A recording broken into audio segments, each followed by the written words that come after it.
umaga po sa ating lahat dyan sa Pilipinas.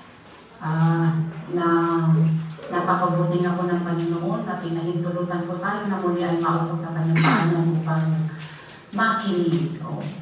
Manalangin po muna tayo. Minsan pa, Panginoon, nagpapasalamat kami sa aming po pagbabasa ng inyong mga salita ngayon. Dalangin po namin ang kaunawaan, ang karunungan na nagagaling sa iyo. At dalangin po namin na mangusap ka po sa pamamagitan ng inyong mga salita.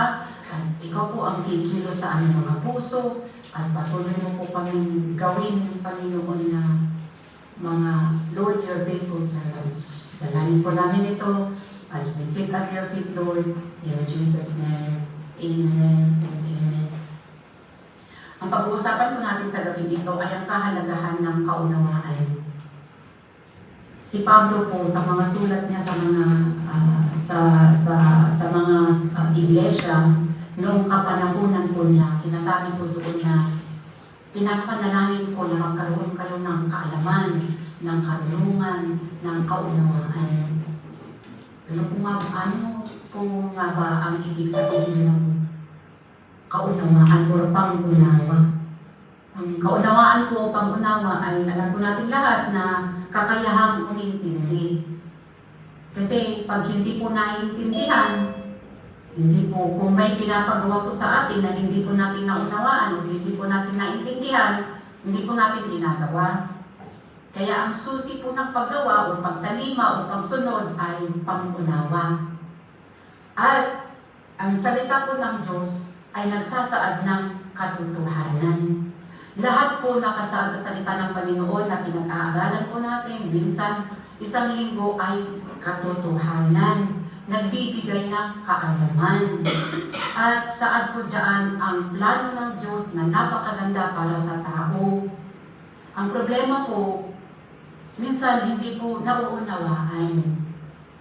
At parang nakakalungkot po na hindi natin natatamasa ang napakagandang plano ng Diyos sa ating mga buhay dahil po sarado ang puso, dahil hindi po nakakaunawa.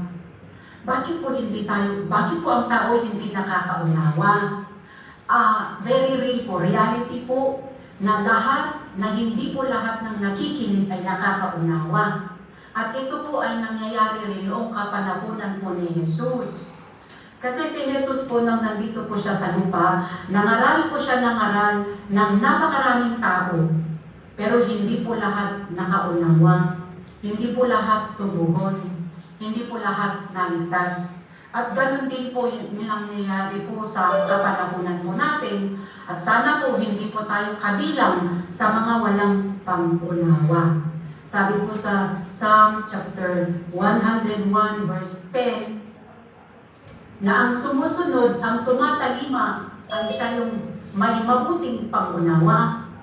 Kaya ang pruweba po,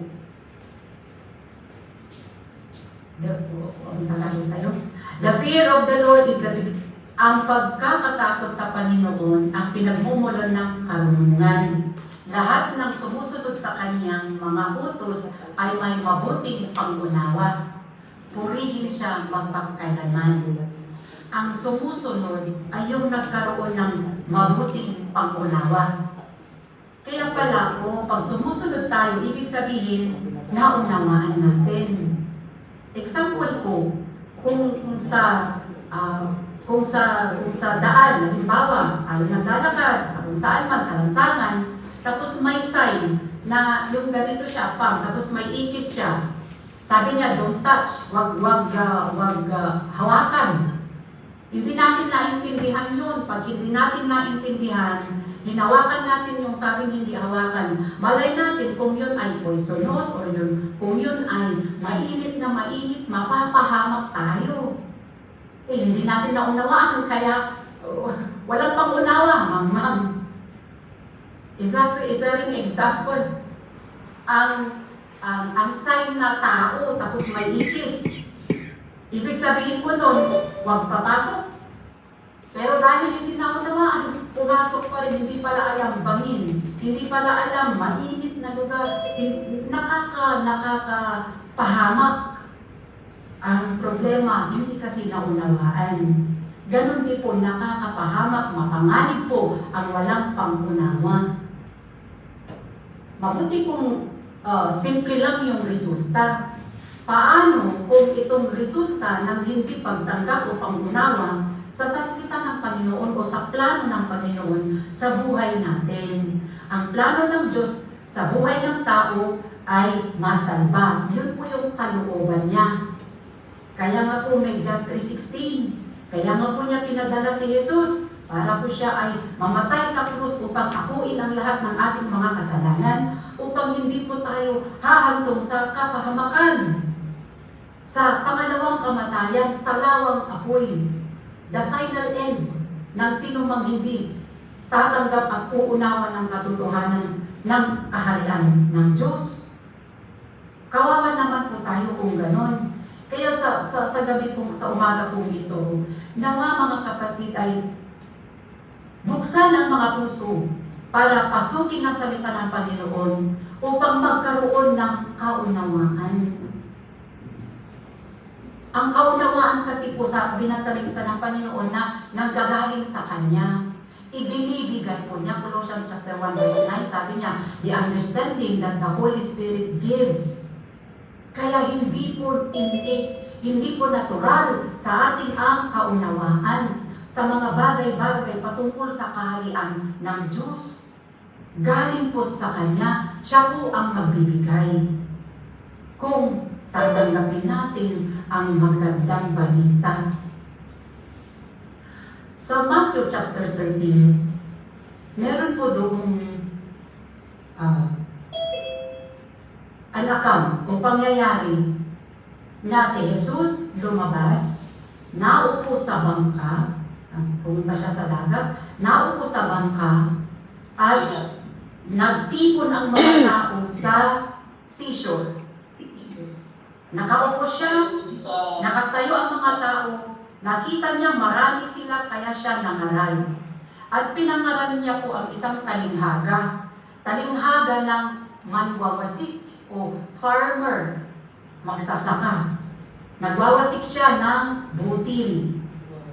At sinabi niya po, naghasik siya sa may daanan, matigas, kaya kinuha ng kinain ng ibon. Naghasik siya, yung magsasaka, naghasik siya sa mabato.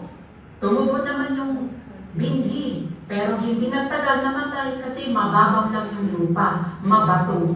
Naghasik siya sa may matinik na lupa. Lumaki naman, pero kasabay naman na lumalaki ang mga tinik. Kaya,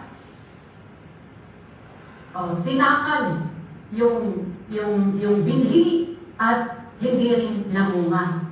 Naghasik rin siya sa matabang lupa. Namunga ito ng 100-fold. Napakaraming bunga. Tapos tumahimik na siya. Wala na. Hindi na niya tinuloy. Kaya pinuntahan ko siya ng mga disipulo sa bangka at sinabi, bakit ka nagtuturo ng talinghaga? Bakit hindi mo sabihin sa kanila ang ibig sabihin? Plain, very plain. Kung ano yung gusto mong ituro. Ang sagot po ni Jesus sa verse 13, tingnan po natin. Sagot po niya, kaya nagsalita ako sa kanila sa pamamagitan ng talinghaga dahil tumitingin sila pero hindi nakakakita at nakikinig pero hindi naman nakakaunawa. 14. Sa kanila natupad ang sinabi noon ni Isaias, makinig man kayo ng makinig, hindi kayo makakaunawa. Tumingin man kayo ng tumingin, hindi kayo makakakita. Bakit po? Bakit po makinig na makinig, hindi makakaunawa, nakatingin naman, hindi nakakakita? Bakit po? Dahil matigas ang puso ng mga taong ito. Tinakpan nila ang kanilang mga tenga at ipinikit ang kanilang mga mata dahil baka makakita sila at makarinig at maunawaan nila kung ano ang tama at magbalik loob sila sa akin at pagalingin ko sila. Gusto ko lamang kung tingnan natin dito ang dahilan kung bakit ang isang tao ay hindi nakakaunawa dahil po pinapatigas ang puso. Pag matigas po ang puso ng isang tao, hindi po siya nakakakita, hindi po siya nakakarinig spiritual. ang matigas na puso, kahit dinig ng dinig, linggo-linggo nakaupo at nakikinig naman, pero nananatiling bukas ay nananatiling sarado or matigas ang puso, ayaw tanggapin, hindi yan makakaunawa. At dahil hindi yan nakakaunawa, itong pusong ito, pag hindi nakakaunawa, hindi yan tutugon. Hindi yan aaksyon. Wala lang. Maupo, linggo-linggo, o tuwing araw ng Bible study, maupo, wala lang. Pagkatapos wala lang, walang nangyayari. Kasi wala. Sarado yung puso. Halimbawa ako, expert akong tagalinis ng bahay. Tapos pupuntahan mo yung lilinisin kong bahay. Ayaw naman akong buksan. Dumi-dumi ng bahay niya. Pero ayaw akong papasukin. Ayaw papasukin yung cleaner. Paano lilinisin yung bahay? Ang lilinis po ng puso ay ang Diyos. Sa pamamagitan po ng kanyang mga salita. Kaya kahit dinig ng dinig, pag hindi po binubuksan ang puso upang ang mga salitang ito ay papasok at gagawin ang trabaho, kikilos sa ating puso, wala pong mangyayari, mananatili pong matigas ang puso. Our end really is, ang gagawin talaga lang natin, pakinggan, paniwalaan, buksan ang puso. Pagkabukas po ng puso na yan, siya na po ang magmamartilyo. Sabi po sa Jeremiah chapter 23 verse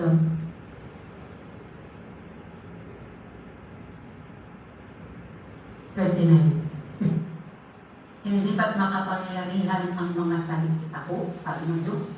Gaya ito ng apoy na nakakasunog o ng martilyo na nakakadurog ng bato. Ang salita po ng Panginoon ay makapangyarihan. Para po siyang apoy, sinusunog ang lahat ng karumihan upang ang ginto ay lalabas na makinang. O isa siyang martilyo na sa pamamagitan ng pagpupok ay madudurog ang katigasan. Pero kailangang buksan upang makapasok ang salitang ito. Ang salitang makapangyarihan. Pag sarado ang pinto ng puso, kahit na makapangyarihan ang salita ng Diyos na napapakinggan po ninyo, napapakinggan natin, tuwing Bible study po natin, hindi po uubra kung panatilihin po natin sarado ang ating mga puso. Wala pong mababago. At napakalulungkot po kung ganun. Hindi po mapapasa atin ang pangako. Ang pangakong buhay na lubos. Na kahit nasa kabila ng rehas po kayo mga kapatid, there is a whole life. There is fullness of life. May lubos na buhay. Kasi sabi po ng Panginoon, pagkatanggap po natin siya, pagkabigay po niya sa atin ng bagong buhay, iuupo niya po tayo sa kalangitan. He is going to sit us in the heavenly places with Christ. At doon sa kalangitan, doon sa kanyang kaharian, may kapayapaan, may kagalakan, at may katuwiran, may pagmamahal. Yan po ang mga bagay-bagay po na hinahangad po natin. Hinahangad ng isang tao, kapayapaan, nakakatulog tayo ng mahimbing sa gabi. Walang masyadong init-init. May kagalakan na hindi dulot ng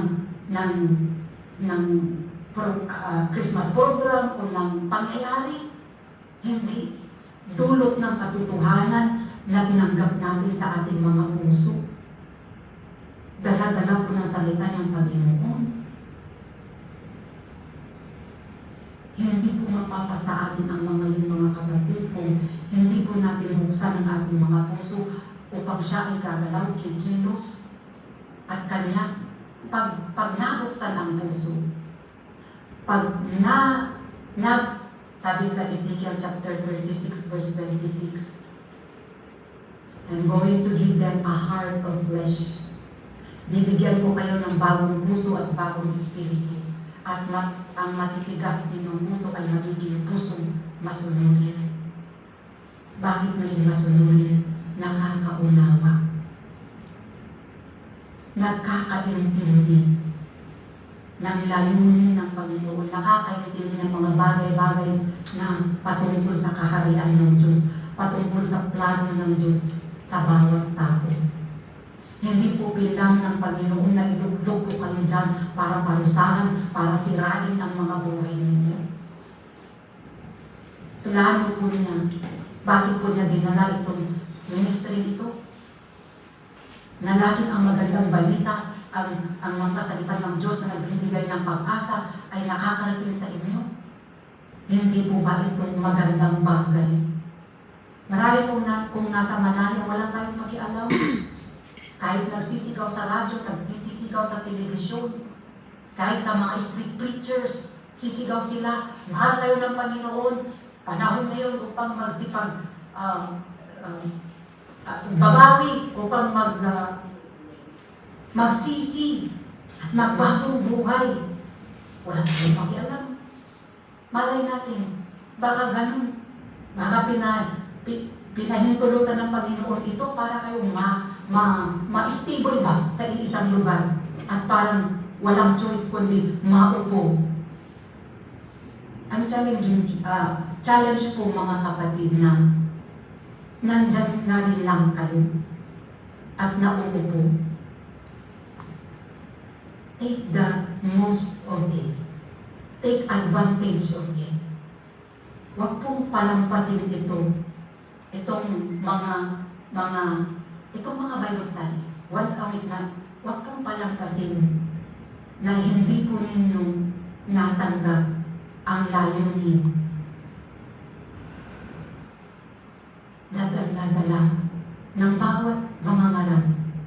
At walang iba po kundi ang layunin ng Diyos na lumikha sa ating lahat. Layunin po niya na manumbalik ang tao sa Kanya. Kaya, panay ang panalangin ni Pablo. Bigyan mo sila ng kaunawaan, ng kaalaman, ng karunungan. Kasi uulitin ko po kung walang pangunawa, walang mangyayari po. Mapapahamak po tayo. Panganib po tayo. Masisira po ang buhay natin. At hindi po yun ang kalooban ng Diyos. Kalooban po ng Diyos na magkaroon tayo ng lubos na buhay. Whole life na walang pagkukulang. Abundant life. Holistic salvation. Sa lahat ng area ng buhay natin. Hindi man tayo mayaman na maraming pag-aari, maraming kayamanan. Pero napakayaman na natin kay Kristo. Wala tayong pagkukulang, wala tayong hinihin pa. Kung may kaunawaan, ang kayamanan ng salita ng Panginoon na dala sa inyo once a week ay magkakaroon ng malalim na kahulugan na sa bawat isa. Magiging excited na bawat schedule. Hindi yung parang boring-boring. Gusto mo nang matulog. Hindi na. Bakit? Dahil nagugutom ka na. Gusto mo pa. Lumalakas ka at gusto mo palalo. Nabubuhayan ng pag-asa. Na kahit sa tingin natin, hinaharap natin ay napakabilin, pero sa Kanya po ay liwanag, walang kadiliman. Kahit man sabihin natin na hindi na tayo makakalabas sa rehas na yan hanggat babalik si Kristo, okay pa rin. Bakit? Dahil sa labas man, sa loob man, kung na kay Kristo po tayo, malaya po tayo. Kaya mga kapatid po, kung tayo po yung nakakaunawa, gawin din natin po misyon na magkakaroon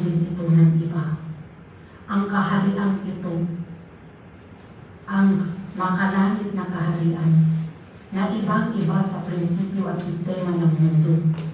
Ang mundo luho, ang mundo kita ng laman, the lust of the eye, the lust of the flesh, and the pride of life, puros evil ng mga kaisipan. Pero sa kaharian po ito ay lahat katuwiran. A taste of heaven on earth. At napakagaan po. Kaya mga kapatid po, sa mga nakakaunawa, good for you, magpatuloy, unawain, ipabuhay, tuparin, gawin. At sa mga hindi pa po, sa mga sarado pa po ang puso, mga hindi pa nakakatanggap ng katuwaan ito, ng kapayapaan ito,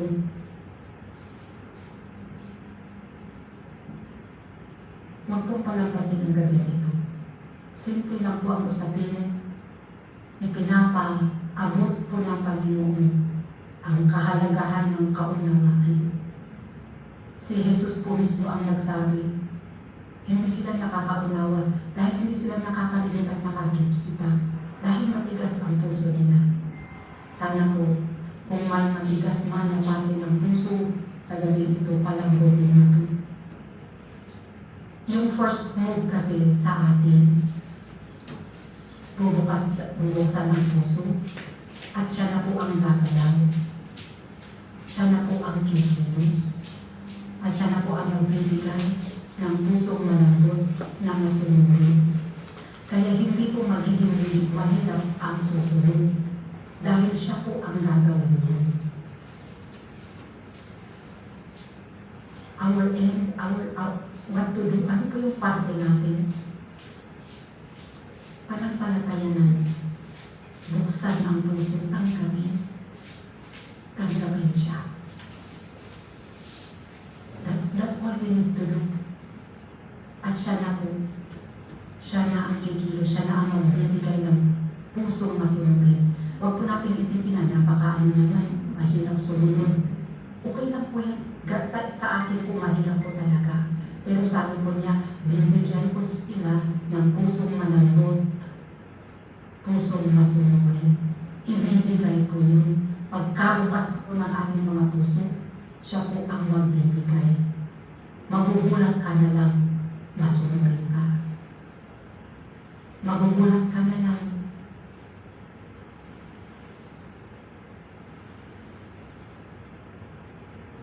Yun po yung dalawang choice na pwede natin gawin.